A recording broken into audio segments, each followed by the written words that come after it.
Praise the lord. యేసు రక్తమే జయము. మన రక్షకుడు మన విమోచకుడైన యేసుక్రీస్తు పరిశుద్ధ నామములో అందరికీ వందనాలు. చిన్న ప్రార్థన ద్వారా ఉదయకాల వాక్యదానం చేసుకుందాము.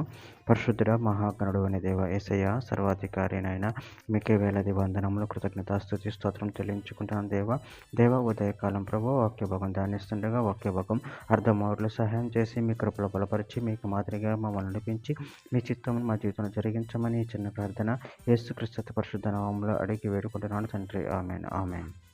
కీర్తన గ్రంథం 139వ అధ్యాయము 2వ వచనము. నేను కూర్చుంటుట నిన్ను లేచుట నీకు తెలియను, నా తలంపు పుట్టక మునిపై నువ్వు నా మనసు గ్రహించుచున్నావు. ఆమెన్. దేవుడి వాక్య భాగం దీవించునుగాక.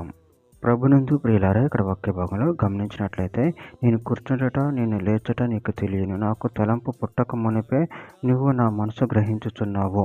అదేవిధంగా వాక్య భాగంలో గమనించినట్లయితే సామెతల గ్రంథం 15వ అధ్యాయం 3వ వచనం, యెహోవా కన్నులు ప్రతి స్థలం మీద నుండును, చెడ్డవారిని మంచివారిని అవి చూచుచుండును.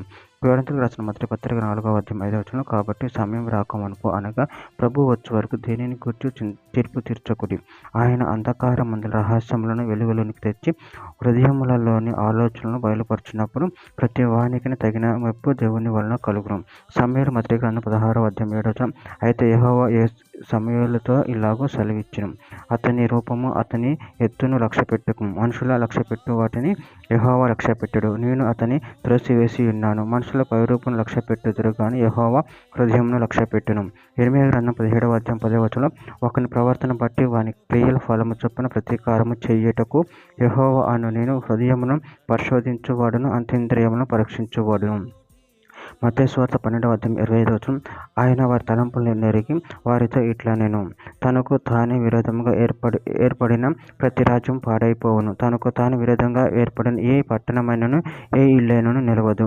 లూకా సువార్త 16వ అధ్యాయం 15వ వచనం, ఆయన మీరు మనుషుల ఎదుట నీతిమంతులను తీర్పు అనిపించుకొనువారు గాని దేవుడు మీ హృదయములను ఎరుగును, మనుషులలో ఘనముగా ఎంచబడినది దేవుని దృష్టికి అసహ్యము.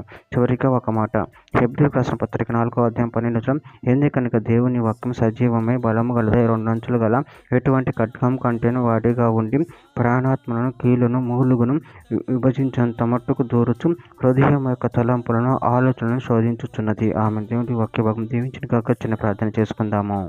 పరిశుద్ధుడ మహాగణుడు అనే దేవేశయ, మీరు ఇచ్చిన దాన్ని బట్టి ప్రాముఖ్యతను చెల్లించుకున్న దాన్ని మమ్మల్ని పరిశీలించి మా హృదయం పరిశీలించే దేవుడు మీరే తండ్రి.